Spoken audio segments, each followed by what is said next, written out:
Welcome to Eye on You. We are going to continue our discussion on should vaccines be mandatory. We had a very lively discussion in our last show, and we did not get all the information out there, so we're bringing that topic back. We have joining us today, though, we have young kids. In our last show, we had college-age students, and they did a phenomenal job. But we've got some young ones today, I think ages 11 and 12, and if I'm wrong, they will correct me, especially if I got it younger than what they are. So anyways, I've got here on the end, the young lady is Selma Martinez. And Selma, you are 11 years old? 12. See, I told you. She is 12 years old. I am so sorry. All right, so Selma is 12. Selma, what would you like to be when you grow up? I would like to be a scientist or a surgeon. Oh my gosh, we've got great students here today. We're going to get some information. You guys are going to learn something today, okay? Welcome, Selma. Okay, and the young man we have here today is Robert Sadie. And Robert, how old are you? I am 11 years old. You notice I didn't try to guess because I would have said 10.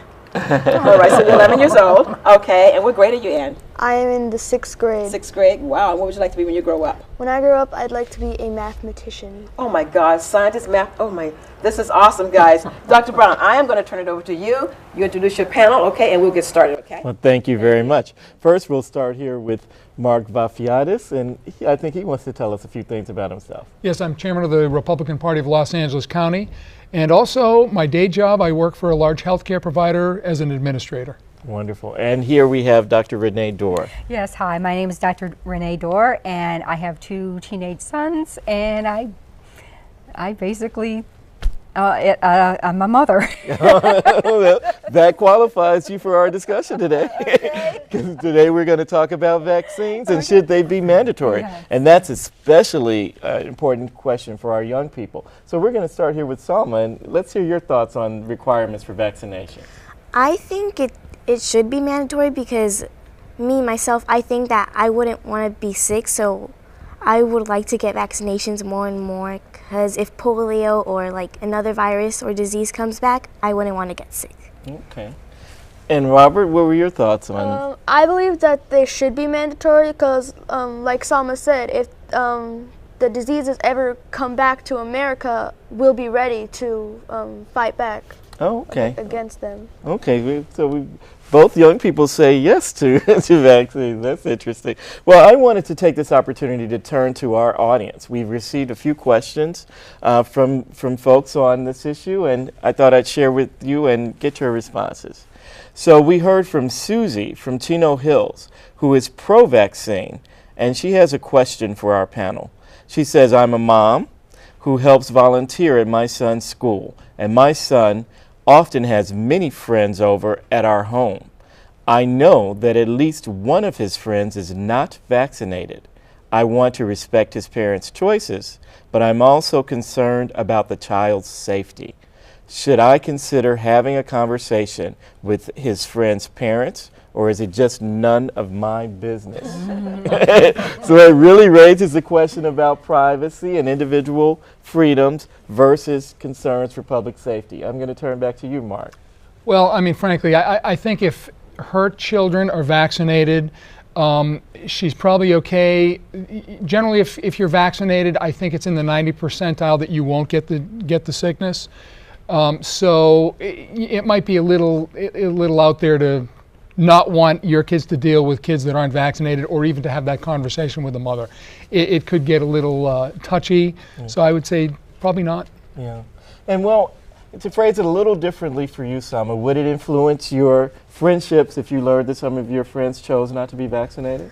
Well, no, because if I was vaccinated, I would be fine because I know I wouldn't be, since I was vaccinated, I wouldn't get the sickness so easily. Yeah. So I think I'll be fine. You'd be okay. Yeah. What do you think, Robert? I'd say it's none of your business. I'd say that since I'm vaccinated, because I'm going into 7th grade next year, I have to be vaccinated. Since I'm vaccinated, I'm okay. I'm not going to catch that disease.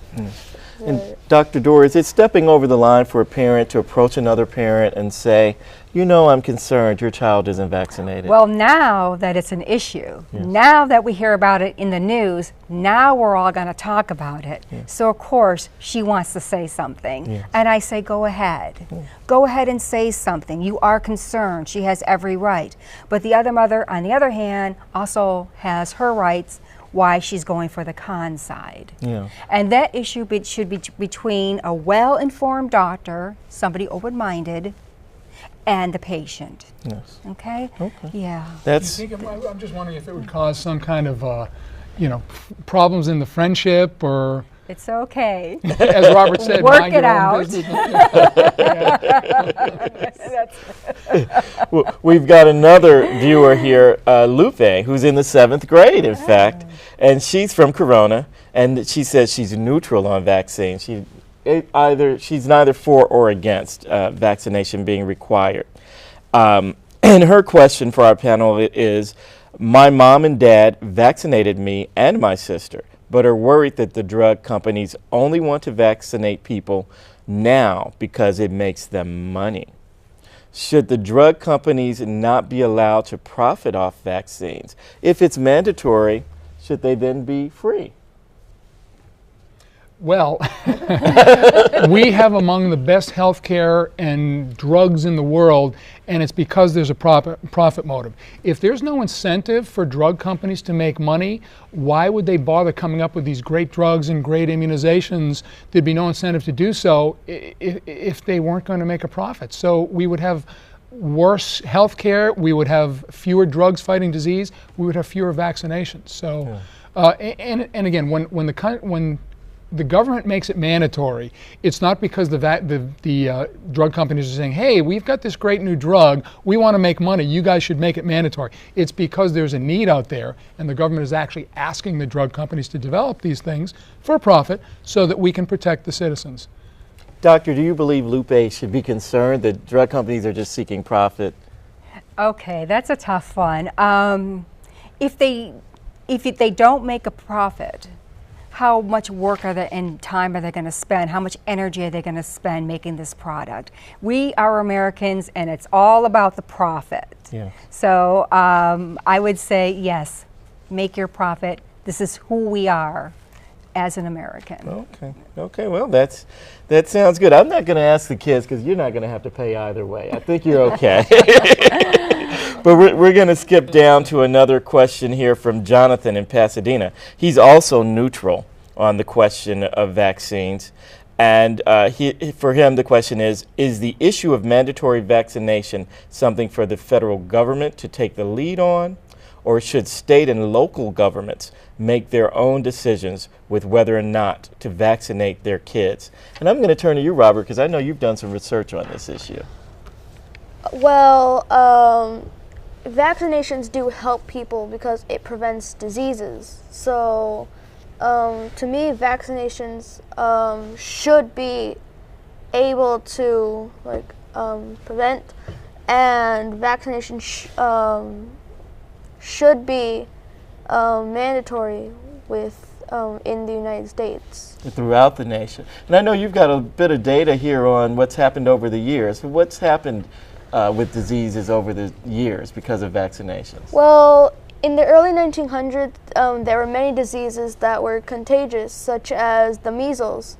Back in the 1900s, there were like 530,000.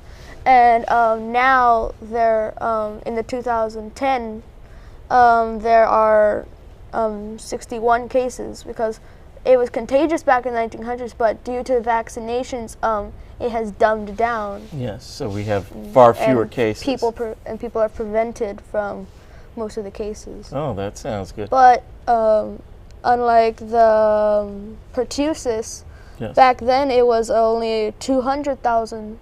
And now there's a little bit more cases though, and now there's like 21,000.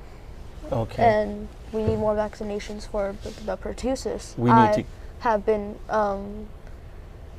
vaccinated for pertussis when on the shots I had. Yes, yes. So you're saying over time, vaccinations have lowered the number of cases? Yes. Yes, okay. A good reason to continue with them. What do you think, Salma? Well, I think that it's like I'm on the pro side. I think that it's good for us to get them and for everybody to get them, because it's not fair to people that don't get them. Yes. So, like, who would want to be sick? Yeah. So I think that it's We good. continue to get them. reduce. Yeah. Well, is this a federal or local question? You know, that's a And great before you question. do, I got to go to break. Okay. I love hearing from these children, and I do want to ask them about what they think about the autism. Okay. Find out if they know anything about that, and But we've got to go to break, so back in a moment. Nothing ever gonna make this world better if we don't start believing that love really, really, really is the answer. Everybody join hands, 'cause it's time now. Spread the love all over the world. Spread it all over the world.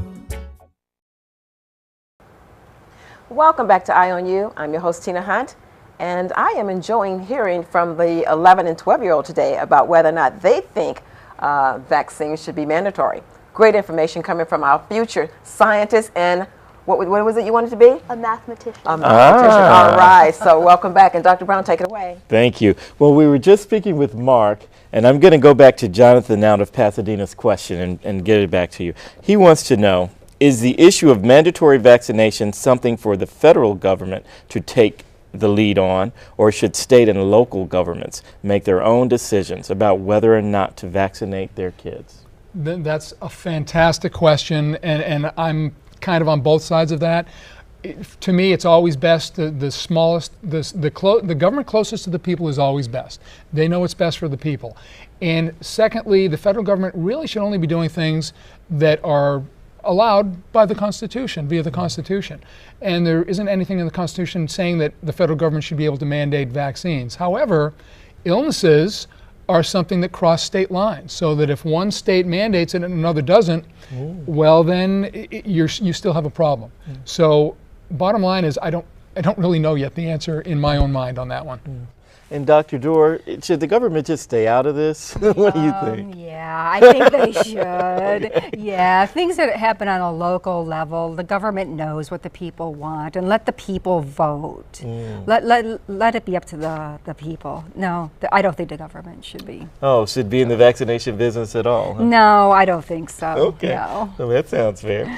Then I'm going to go on. We've had pro and we've had neutral. Now we're going to hear from someone who is actually opposed to vaccines, and that's going to be James from Corona. And he has a question for our panel, which says, my family used to trust vaccines until my little brother was born and was soon diagnosed with autism.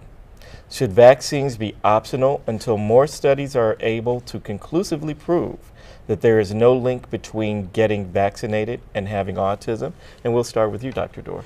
Well, yeah, that mercury is a tough thing to deal with. They use the mercury for preservative in the vaccines. But there's other ways we can get metal from our frying pans, the Teflon. The mother could have fillings in her mouth, mercury. I mean, we should have a discussion about that. Think of our water. We clean it up with chlorine to clean up the bacteria, but what about the other things in water that we're exposed to? So there's other ways to get like the metals in your body, not just and of course they eliminated the mercury from many of the shots now. Yes. Yeah. So you're saying that the vaccines may not be a primary correlate to autism. Well, if it is, I don't know. It's a tough decision. I mean, I know that autism has risen exponentially over the years, and the question is why? What's going on? We probably need a lot more studies to determine, why we have this. Why we have so much autism nowadays. Yes. I mean, there could be several links, not just vaccine. Not just the vaccines. Vaccine, yeah. And Mark, does this concern about autism in any way shape your opinion? You know, it's really sad when children are diagnosed with autism, and parents frequently are looking for a reason why it happened. And people were looking towards, you know, is it because of vaccines? And it's because they thought there may be some causation.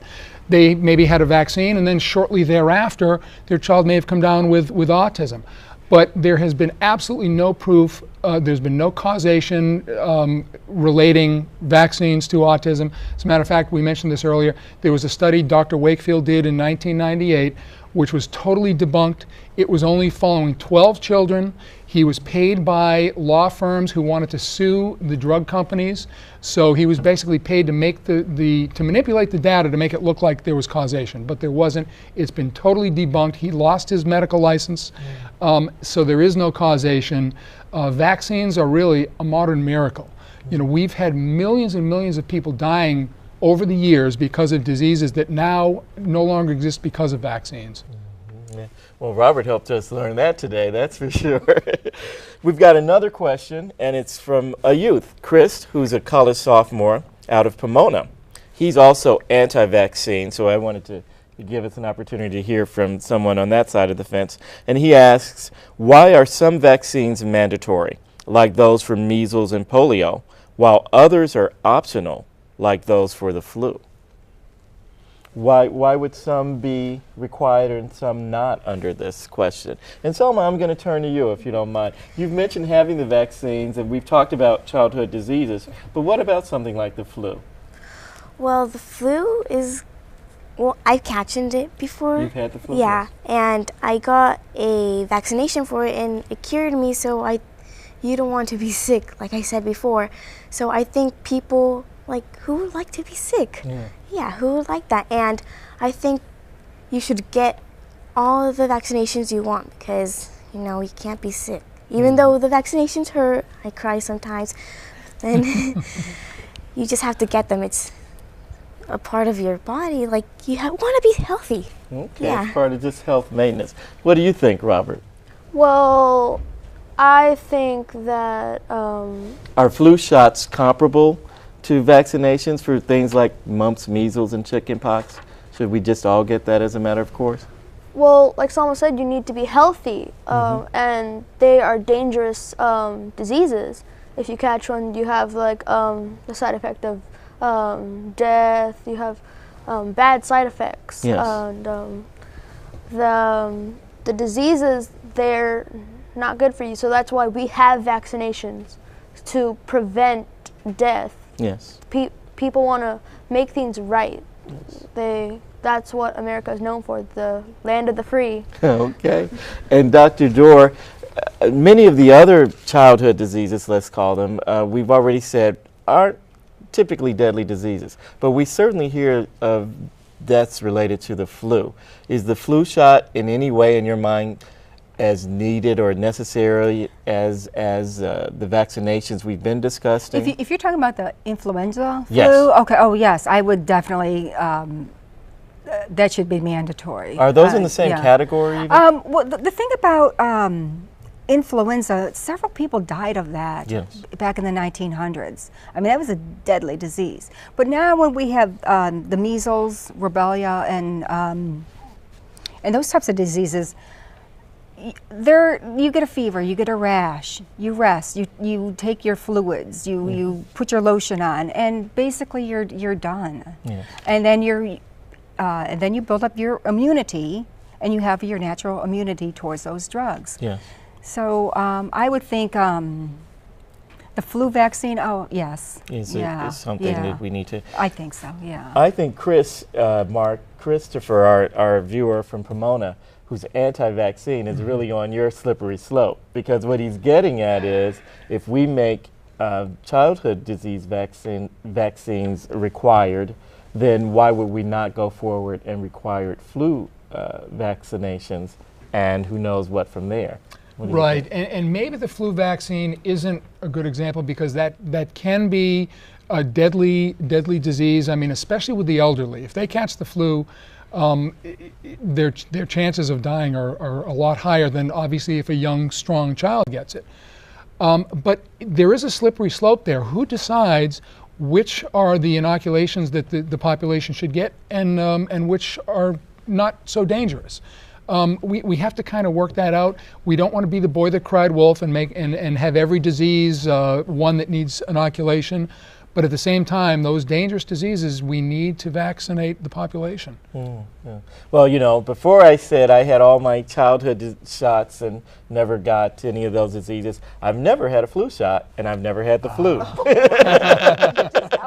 Healthy. Listen, we need to go to break. When we come back, we'll continue this discussion. Back in a moment.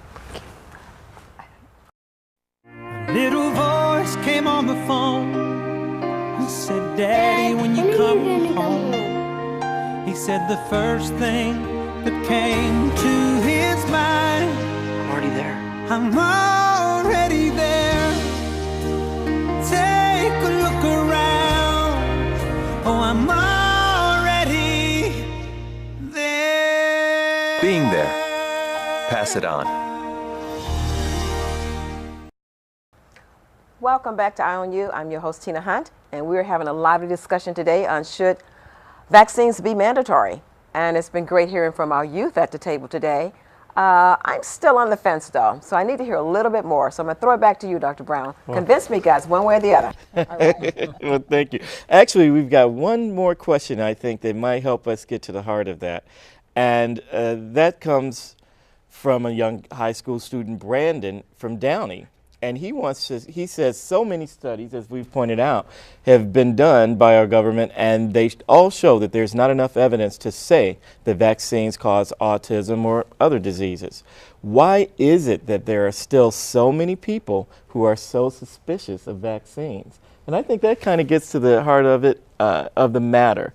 What do you think is the source of the suspicion? Why are people so afraid of the idea of vaccinations since they're so healthy? What do you think, Salma? Well, I think that they should tell us what's inside the vaccinations, and if they should tell us that it's better for you or it's not, and maybe it can give us more, or it can make us more sick.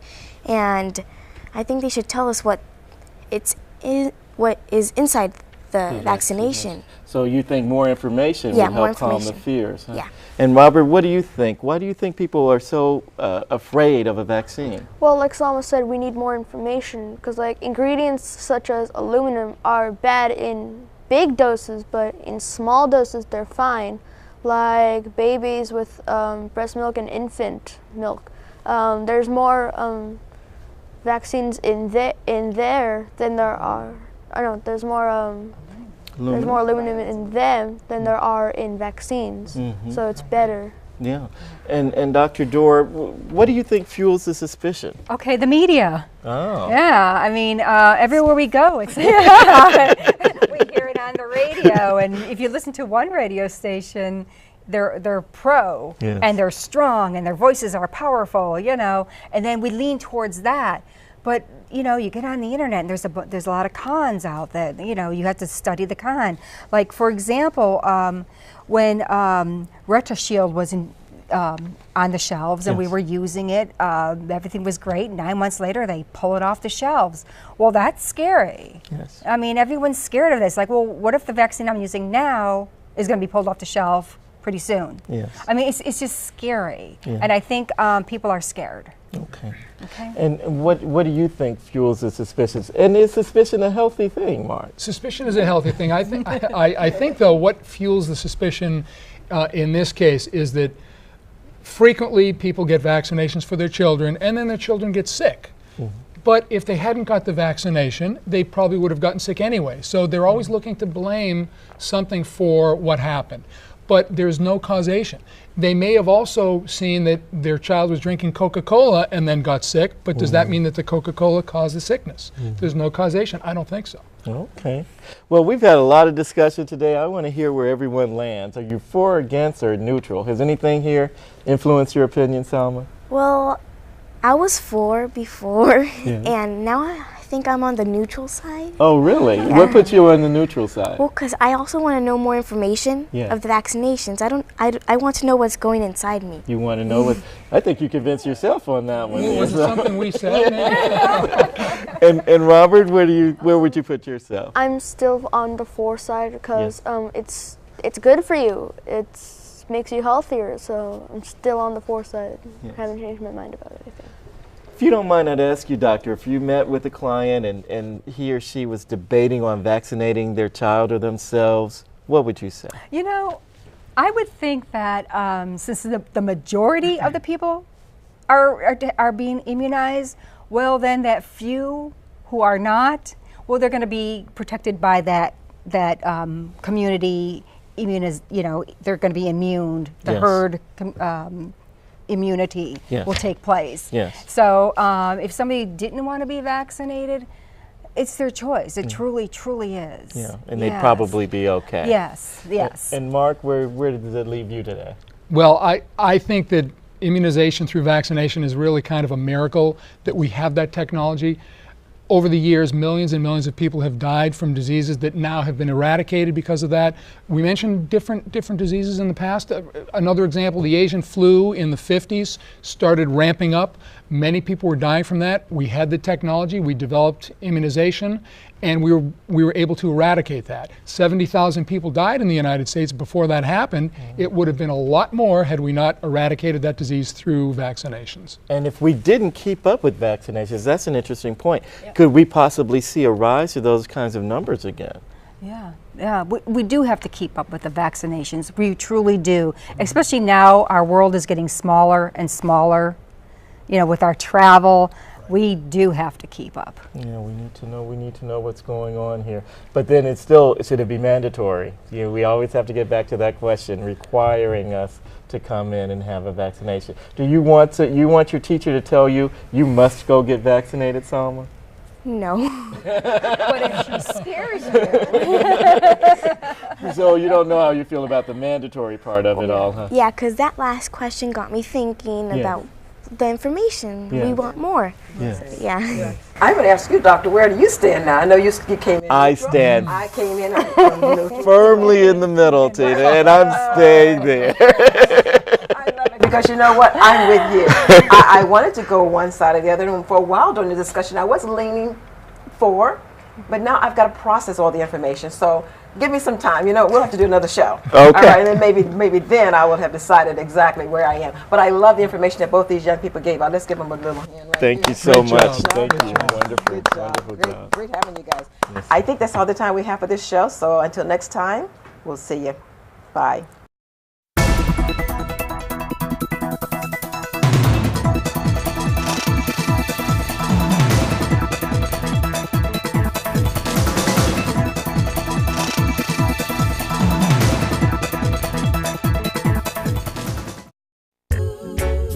Nothing ever gonna make this world better if we don't start believing that love really, really, really is the answer.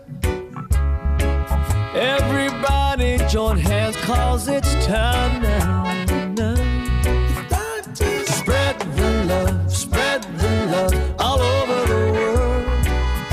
Spread it all over the world. I'm not what the girls here would call classically good looking. I spent most of my youth in the dreaded friend zone. That all changed when my folks got Charter TV. I discovered tons of chick flicks in HD and on demand, and learned all the secrets to romancing the high school girl. Now in a school full of boys, I'm the man. I'm the man. Get Charter TV starting at $29.99 per month. Charter, make way for more.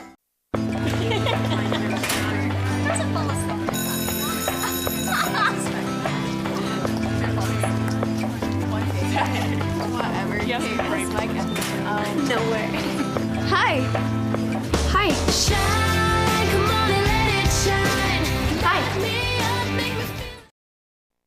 Little voice came on the phone and said, Daddy, when you come home. He said the first thing that came to his mind, I'm already there. I'm already